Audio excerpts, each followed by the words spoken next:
Everybody, Hare Krishna! Hare Krishna! That's better. So first of all, we'd like to take a little time to thank you all for coming. And put your hand up if you've chanted Hare Krishna before. I think most of you have chanted Hare Krishna. Anyone who hasn't chanted Hare Krishna before? Next few. So basically we're here today. We travelled down from our temple in Scotland this morning, and what we're going to attempt to do this afternoon is put on a little kind of variety show in one sense, but with a very serious kind of spiritual message at the same time. And everything we do today will have a significant spiritual meaning, which hopefully after each section of the little show that we're about to put on, someone will come and explain exactly what has happened, and hopefully what will happen next, and what the meaning behind everything is. But our main purpose today is to introduce everyone to two things. One is chanting Hare Krishna, which is here on the back. If you can see, Hare Krishna, Krishna Krishna, Hare Hare, Hare Rama, Rama Rama, Hare Hare, as a form of meditation and self-realization. And the second thing, hopefully, we're going to introduce everyone to is themselves. So that should be interesting. So first of all, we're going to start with a quite lively type of chanting. We've got the Mridanga drums here, which might disturb the neighbours. We've got two of them. We've got the cymbals or kartals, which we call them. And this first session of chanting is going to be called kirtan. And kirtan in the ancient Bengali language means congregational glorification of Krishna. There are many ways to meditate upon the names of God. Chanting Hare Krishna is basically a form of meditation upon the names of God. So there are many ways, and this first way is what we call congregational glorification of Krishna. So one person basically leads, or they sing first, and then everyone follows. So we'll start with some ancient prayers and glorification of our spiritual master, and then we'll go into the chanting of Hare Krishna. And of course, when it comes to the Hare Krishna part, that's where you come in. We want you to join in. Clap your hands, knock your knees, rattle your false teeth, jingle the change in your pockets. Of course, being Sheffield, there'll probably be the change in someone else's pockets. Right? It's nearly as good as Glasgow. But as long as it's in time with the music, that's the only thing that we ask. So today everything is absolutely free. We're not making any charge for what we're about to do. The only thing that we ask in payment is that you chant. Whenever we chant Hare Krishna, you please chant too, okay? Because if we don't get the experience, or we don't at least try to have an experience of what chanting can do, we'll never know. We've sacrificed a Sunday afternoon for a few hours entertainment.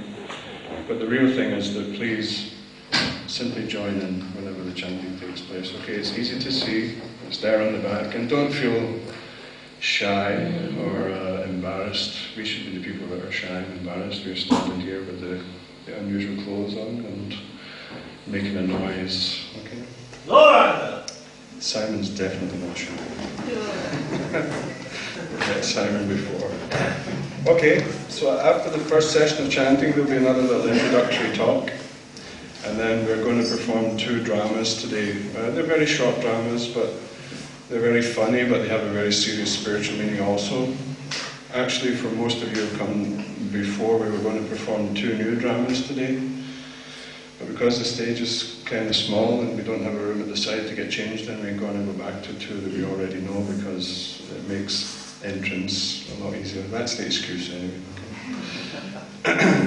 So the two dramas today, the first one is going to be one called Liquid Beauty, and then the second is Sanatana Goswami and the Touchstone. So chanting first, introductory talk, first drama, then another little talk to help us understand what the drama meant. Then a different kind of chanting using more traditional instruments like harmonium, and we have an electric sitar which doesn't seem to be working at the moment. I'm not sure if it might work in time for the bhajan. And then second drama, last session of chanting, And at the end, there's a free vegetarian meal for everyone who came. So if you don't like the chanting, you don't like the dramas, you don't like the philosophy, at least stay for the food, because most people like that. All right, so thank you again, and Hare Krishna. Come on. Hare Krishna. We're getting more active than that by the end of the day. Om Gana Tibirandasya Gananjana Shalakaya Chakshuram Militam Yena Tasmai Shri Gurave Namaha. Om Gana Tibirandasya Gananjana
Hare Rama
We're all getting old.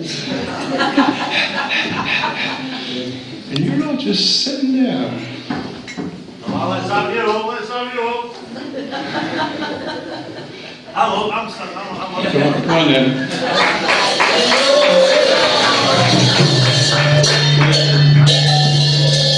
You have to remember though, this stage is a bit creaky. In case you didn't know, this is Simon, although we call him Honey Monster. Simon's chanted Hare Krishna before, but we're going to have to warn you, this stage is a bit... So what we want everybody to join in this time, okay? You're sitting there enjoying yourself, we're working hard, we're getting old. Well, they're getting old. I'm getting older, that's right. So what we want everybody to do now is put their hands in the air. Come on everybody, give us a wave. Look at that, it's so easy. In Sheffield it's nice, people like to wave. Okay? Everybody after me, Hare Krishna! Hare Krishna! Except for the noisy guys at the back, we want to hear them. Who told you to put your hands down? Hare Krishna! Hare Hare!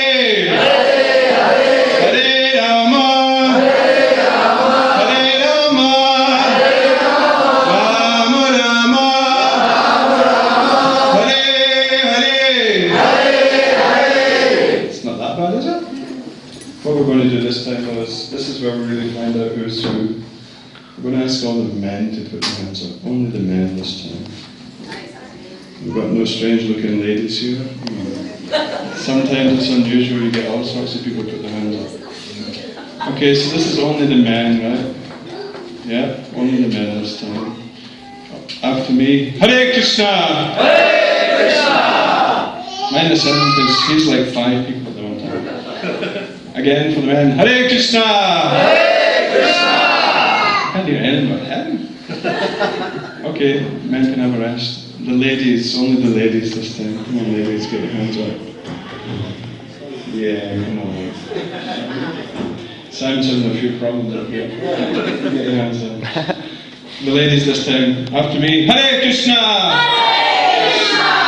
Wow, that was better. What do you think?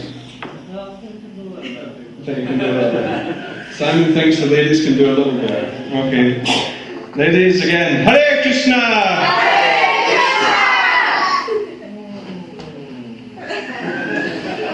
Krishna! He's harder to be pleased than I am. I'm not sure. So everybody together this time. Hare Krishna! Hare Krishna! After me. Hare Krishna! Hare Krishna! Hare Krishna! Hare Krishna! Krishna Krishna! Krishna Krishna! Hare Hare! Hare Hare! Hare Rama! Hare Rama! Hare Rama!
So we're going to ask everyone to disappear.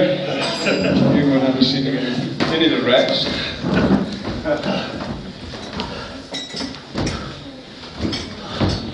So while they go away and get ready for the first drama, whoops.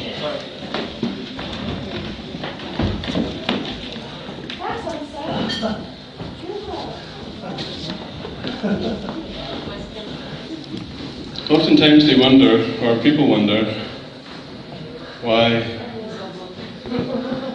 we chant Hare Krishna. And it's actually very, very simple. In all religious scriptures of the world, in all practices of religion, the holy names of God are glorified. In the Bible, we have very nice sayings in many different places about how the holy name of God should be glorified. In the Quran, they also have many places where the holy name of God should be glorified. In the ancient Vedic literatures or scriptures of India, one of the primary functions and one of the most important messages is actually this process of glorifying the holy name of God. Because by doing so, individual living entities or people, they actually start to realize and understand their eternal spiritual nature. Everyone is hoping to be peaceful. Everyone is hoping to be happy. Everyone would like to live a life which is free from anxiety and trouble. But unfortunately, the world that we live in doesn't really allow that. It seems to come automatically. We can try very, very hard to create our own situation where we have no pressure, no tension, no difficulty, no upset. But every time we venture out of our house, or even within our house, so many unwanted difficulties come our way. In the Bhagavad Gita, which is our Bible, Krishna, he explains how there are 3 kinds of misery which everyone experiences. One is the miseries which arise from our own body and mind. Everybody gets some disease sometime. Everyone has a headache. Everyone has some mental trauma. This is a fact. Then Krishna explains that there are miseries which arise, which are caused by natural phenomena. The weather, wind, rain, snow, excess heat. So many different things are there. And this is also inescapable. And of course, lastly, the other type of suffering that everyone experiences is suffering which is caused by other people or other living entities. We ourselves may want to live a very peaceful life, but so much difficulty is coming. One of the worst problems that people have these days is obviously taxation. Nobody likes to wake up and find a bill. Anybody ever get bills? Yeah, of course, everybody gets bills. There's only 2 things in this world which are certain. One is death and the other one is a bill. Taxation. Nobody's ever going to be able to escape these things. So that is a misery which is caused by other living entities. You're sitting very nice, calm and peaceful in your house, and then comes in this dreadful council tax or income tax or some other kind of tax which you're getting already taxed for, and it continues to go on. So the material world means these kind of miseries and sufferings. But in order to put some sanity or some reality into an otherwise kind of unusual and crazy world, Krishna very kindly gave us this process of mantra meditation. Or mana means mind and tra means to free or to deliver. So by chanting this Hare Krishna mantra, one actually starts to deliver one's mind from the different types of anxieties which are caused just by everyday living. And at the same time, by pacifying one's mind and by beginning to introduce us to a spiritual process, we actually start to understand who we really are. Because a lot of the time we just don't really think about these things. Who we are, where we came from, where we're going. We often give, excuse me, we were shouting a lot yesterday, so my voice is now. We often give this very, very simple example. We had 2 policemen here earlier just to make sure everything was going okay and there was no trouble. So, we'll take Saturday night for instance. On a Saturday evening, one drunken man is walking home and 2 policemen come. It's a common symptom or scenario all over the world. So the policemen, they stop the drunk man and they think that he's had a little too much to drink. And they ask him, "What is your name?" And he says, "I don't know." Then they say, "Okay, so where did you come from?" And again he says, "I don't know." Then the policemen are starting to think this guy's either totally intoxicated or he's a little crazy. So then they say, "Okay, you can't tell us your name, you don't know where you come from. Where are you going?" And they say, "I don't know." So the policeman either think for his own safety we have to lock him up, right? Or we have to send him on his way somewhere. But don't know our name, don't know where we came from, don't know where we're going. They're all kind of symptoms of someone who's in an intoxicated state. So Krishna consciousness means that we start to develop our real consciousness, that we become conscious of who we are. And secondly, we become conscious of who Krishna is, or who the Supreme Being is.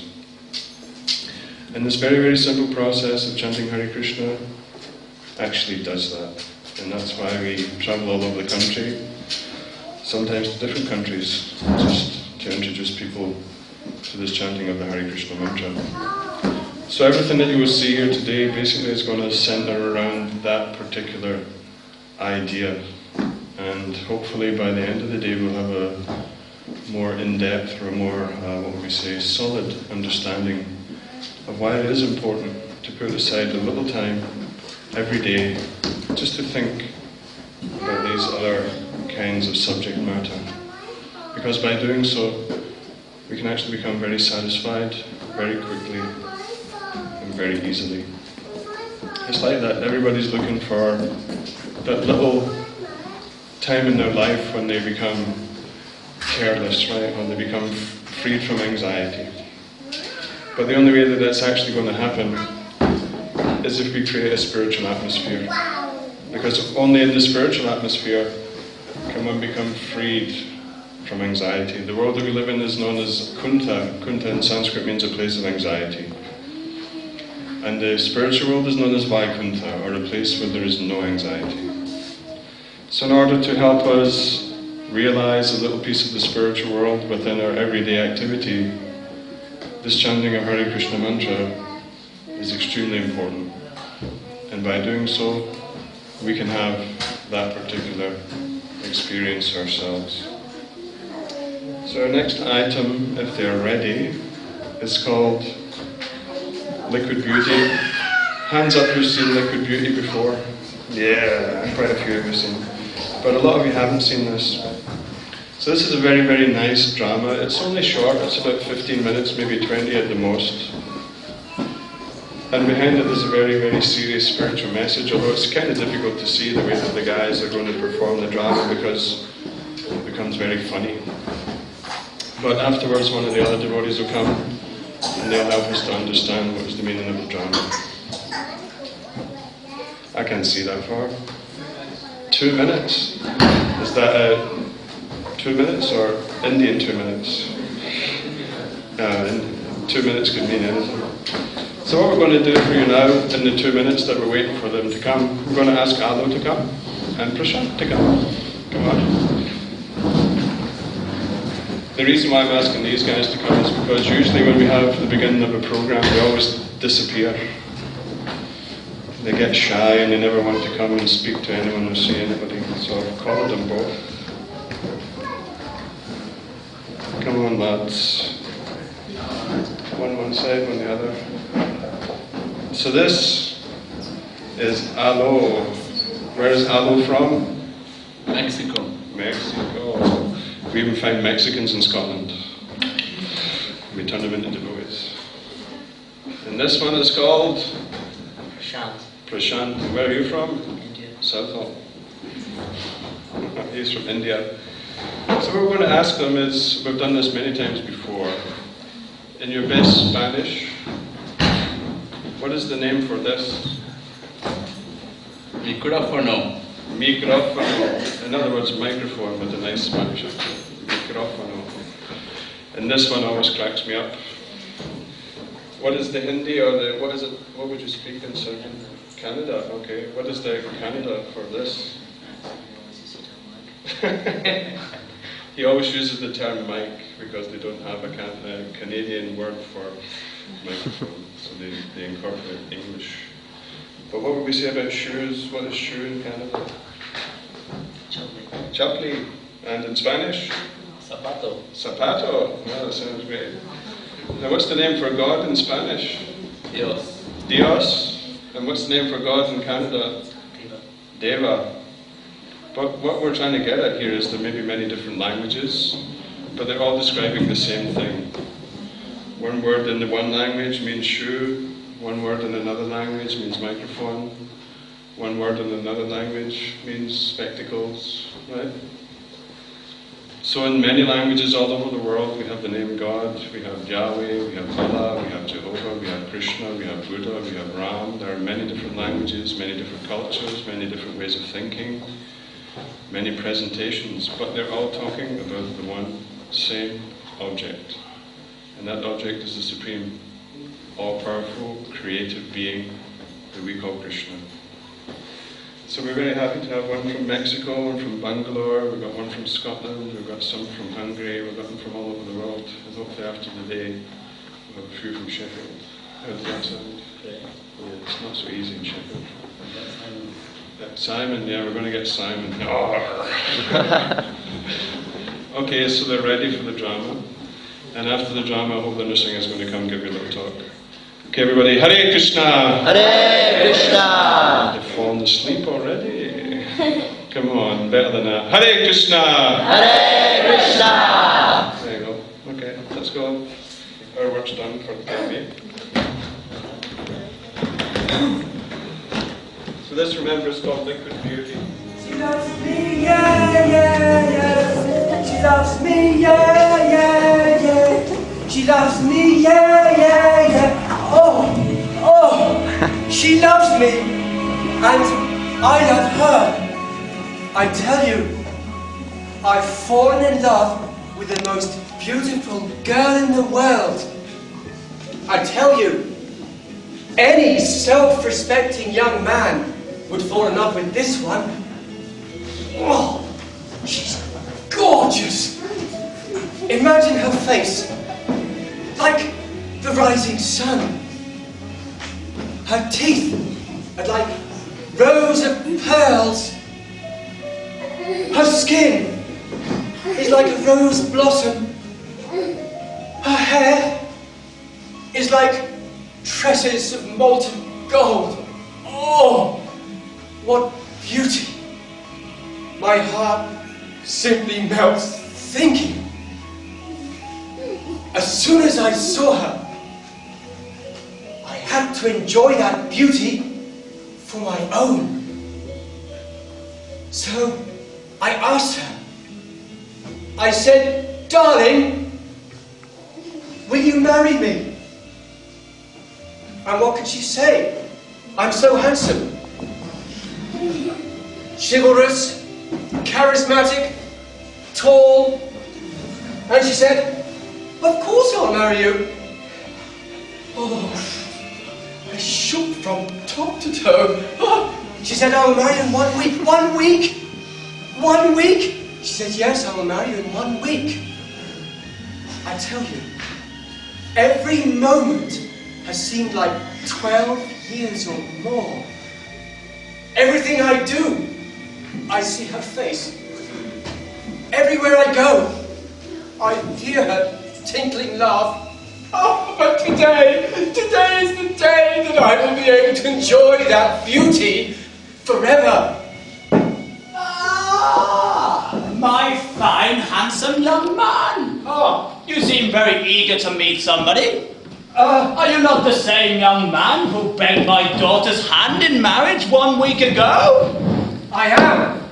And I tell you, I love her. Well, as a father, I must tell you I am always concerned for the welfare of my daughter. Of course. But my love will never die.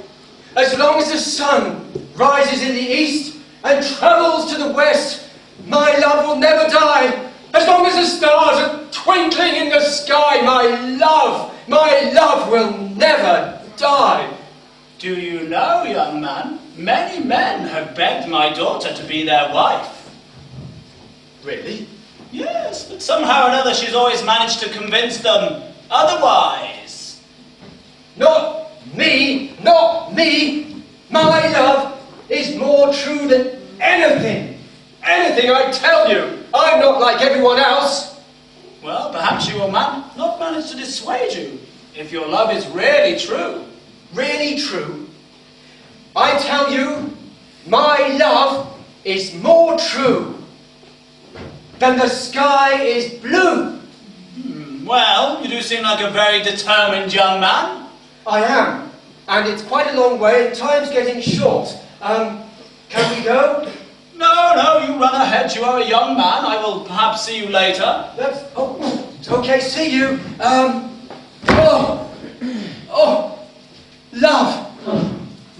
Love is a many splendid thing.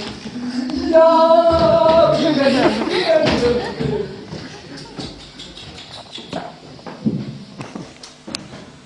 My daughter is very beautiful. But she is also very intelligent as well. We shall see how true his love really is.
Darling, I'm here.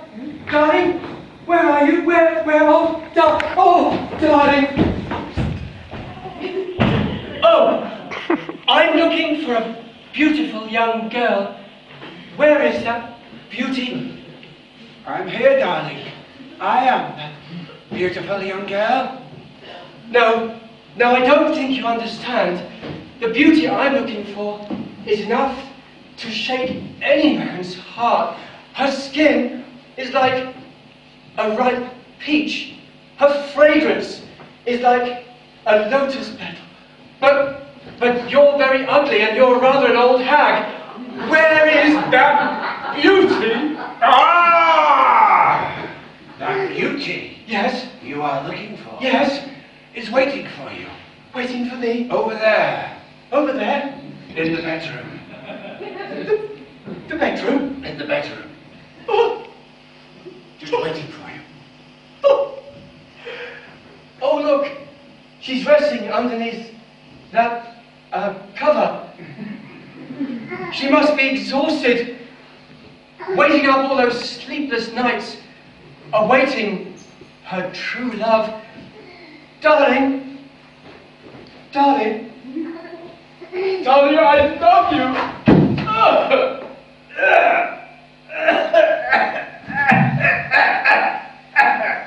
That's not the beauty I'm looking for. That's a bucket full of horrible, smelly substances. That's right there. Don't you understand? I am that beautiful girl that you fell in love with just 1 week ago. And since that time, I have taken very strong laxatives. Oh. And purgatives. Oh. And in that pot over there in the bedroom, I've collected all the stool. And the urine. And the mucus. Do you still think you can enjoy my beauty now? Actually, I had to be somewhere else. Just before you go anywhere, my fine, handsome, tiny little man, perhaps you can learn a little lesson from all this. The next time your gaze falls upon the beautiful form of a woman, perhaps you can remember that that so-called beauty is nothing but the transformation of those vile substances you found over there in the bedroom. Just a week ago, you spoke to me of love. You begged for my hand in marriage. You swore a lifelong allegiance. And now, after just a little adjustment, you want to reject me and my beauty as detestable.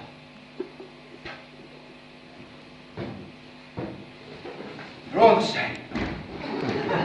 Especially the small ones with moustaches.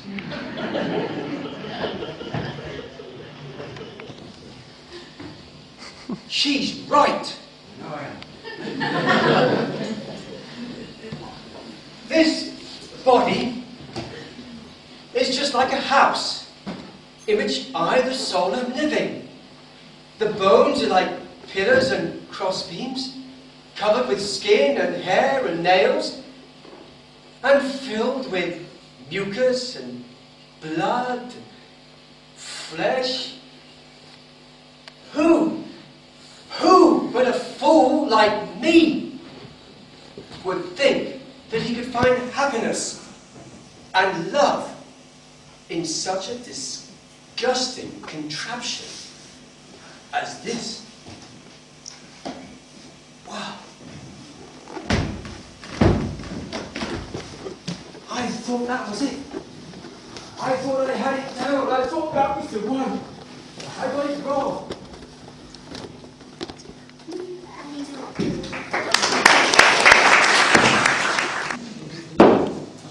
I'm not so quick in my old age.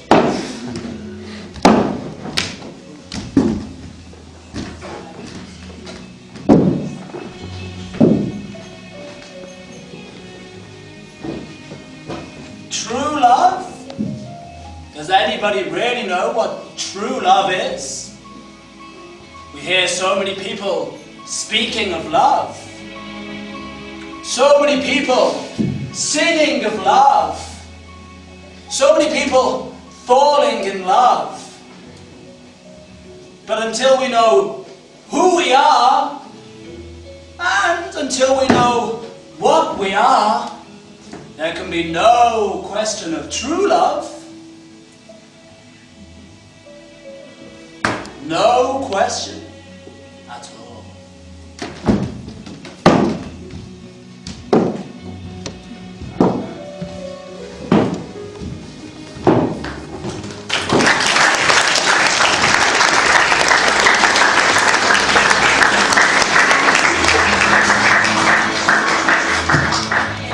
What do you think of that one?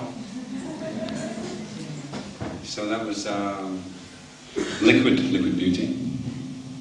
And in the original story that we took the idea from, the handsome young man, after he meets this saintly girl, as it's referred to in the story, then he becomes a saintly person himself. He takes to the path of enlightenment. He becomes a little bit enlightened. A little penny drops somewhere inside his head, and he decides, okay, maybe this so-called pleasure that I'm looking for it in the wrong direction, in the wrong way. So, whether it's male or female, actually the principle applies to both sides. That the illusion is we're thinking that we can find pleasure in the so-called beauty of the body. So, unfortunately, that's not always the case.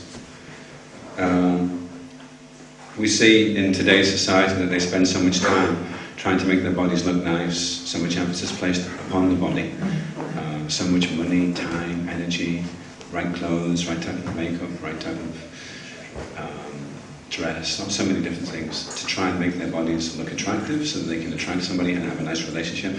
And then everyone's running around worried about maybe they're going to get a spot on the end of their nose, or maybe they're getting a wrinkle or a grey hair, or this is happening. And so the so-called happiness that they have is very, very shallow. It's based just upon how they look. It doesn't go much deeper, unfortunately. And for that reason, both sexes are in so much anxiety as to whether or not they can establish a solid platform for happiness, and whether they can maintain that happiness. Very, very precarious situation. So the real platform upon which to establish real happiness, just like at the end of this drama, the father was saying, until we know who we are, until we really know what we are, there can be no question of love.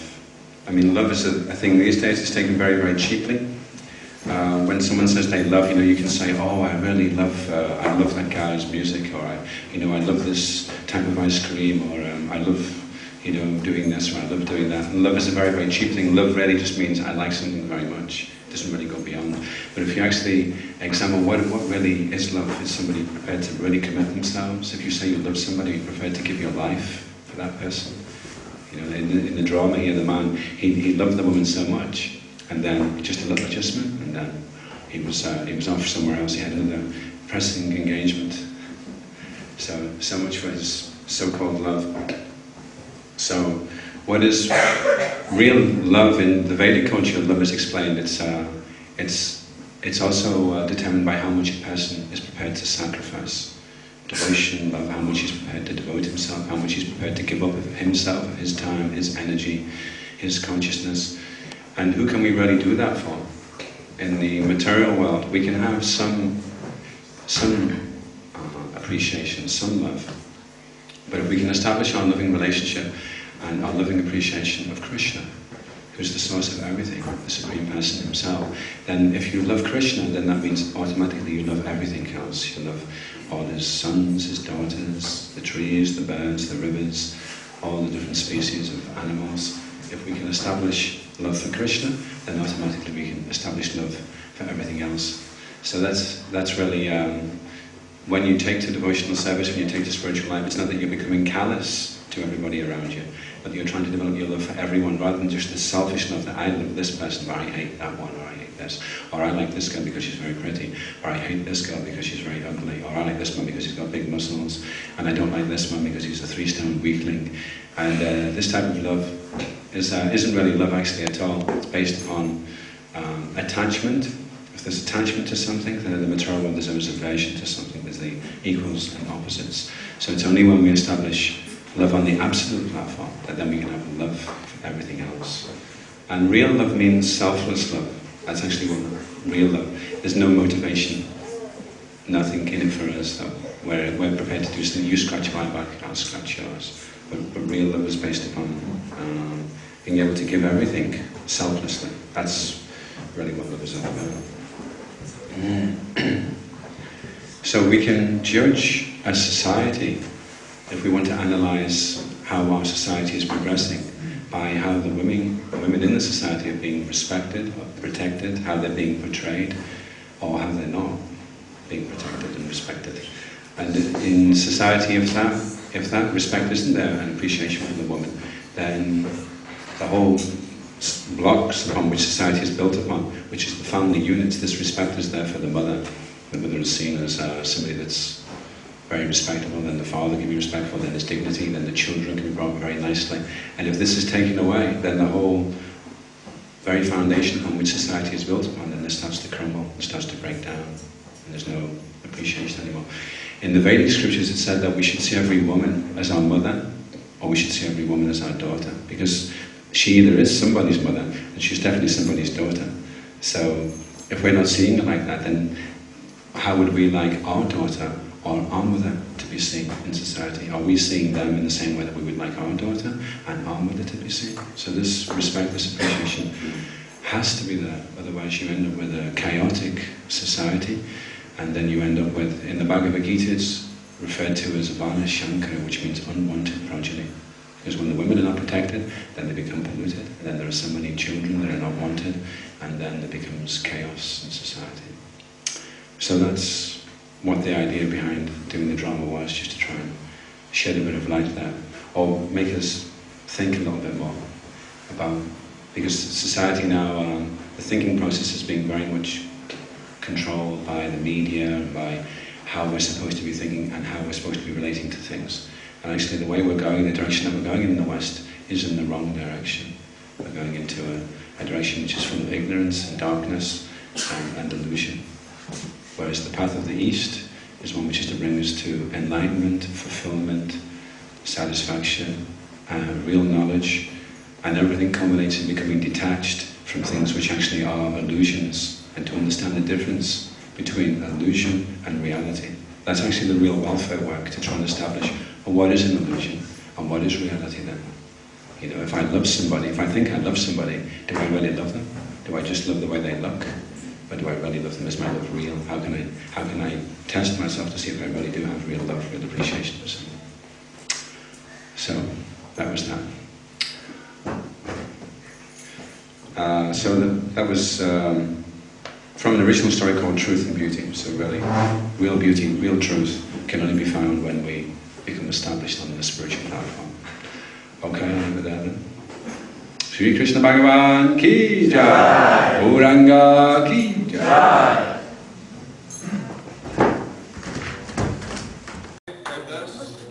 And we're going to get everyone to chant Hare Krishna. How does that sound? It's amazing that many people disappear when you chant. Come on, don't be shy, come on. Okay, everybody after me. I know I'm going to sing. Hare Krishna, Hare Krishna, Hare Krishna, Hare Krishna, Krishna Krishna, Krishna Krishna, Hare Hare, Hare Hare, Hare Rama, Hare Rama, Hare Rama, Hare Rama,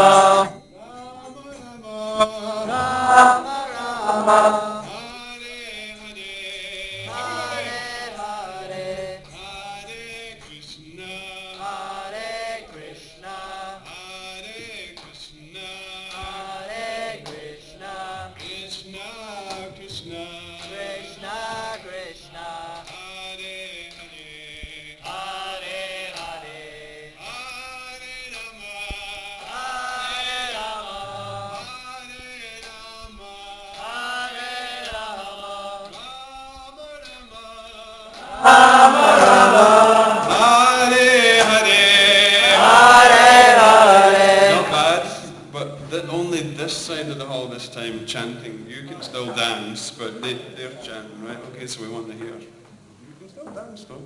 Hare Krishna. Hare Krishna, Oh, Simon's on this side. Hare Krishna. Hare Krishna, Krishna Krishna. Krishna Krishna, Hare Hare. Hare Hare, Hare Rama. Hare Rama, Hare Rama. Hare Rama, Rama Rama. Rama Rama, Hare Hare. Hare Hare. Not bad. So now, this side only, you can still dance, okay? Hare Krishna. Hare Krishna. This is the unemployed side. Hare Krishna. Hare Krishna. Krishna Krishna. Krishna Krishna. Hare Hare. Hare Hare. Hare Rama. Hare Rama. Hare Rama. Hare Rama. Rama Rama. Rama Rama. Hare Hare. Hare Everybody. Hare. Hare Krishna. Hey. Hare Krishna. Hare Krishna. Hare Krishna. Krishna Krishna. Krishna Krishna. Hare Hare. Hare Hare. Hare Rama. Hare Rama. Hare Rama. Hare Rama. Rama Rama. Rama Rama. Hare Hare. Hare Hare. Now put all together. Hare Krishna, Krishna Krishna, Hare Hare. Hare Rama, Hare Rama, Rama Hare Hare.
Krishna,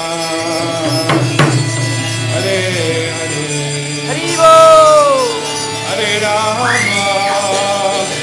Hare Rama, Rama Rama, Hare Hare,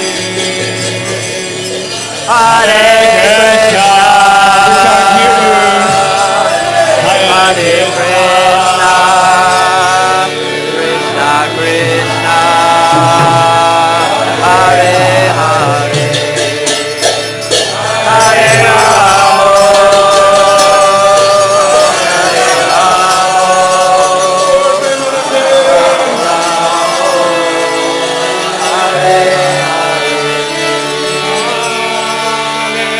Hare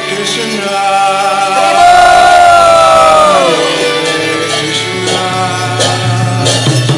Krishna Krishna, Hare Hare, Hare Rama,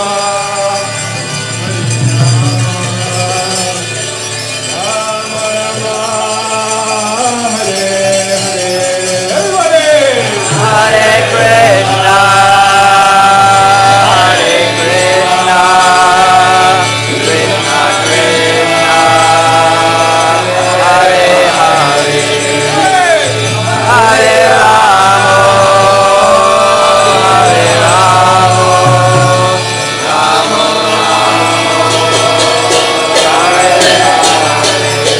Hare Krishna, Hare Krishna, Krishna Krishna, Hare Hare, Hare Rama,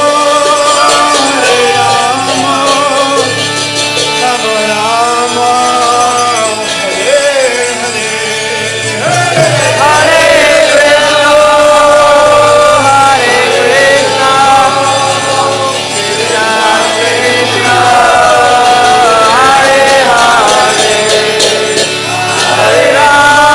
Hare,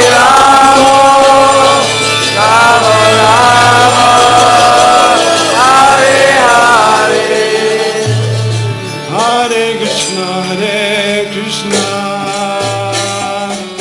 Krishna Krishna, Hare Hare,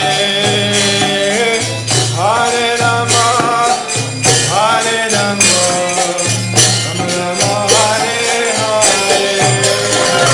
Hare Krishna, Krishna Krishna, Hare Hare,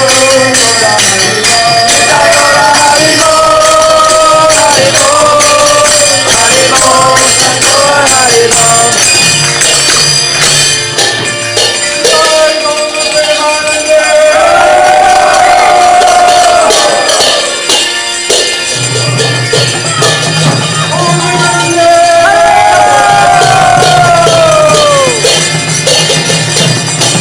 Hare Rama, Rama Rama, Hare Hare Krishna. Hare Krishna. We think Prasadam has arrived. The feast has arrived. So we'd like to thank everybody for sticking with us. And please chant Hare Krishna. Hare Krishna.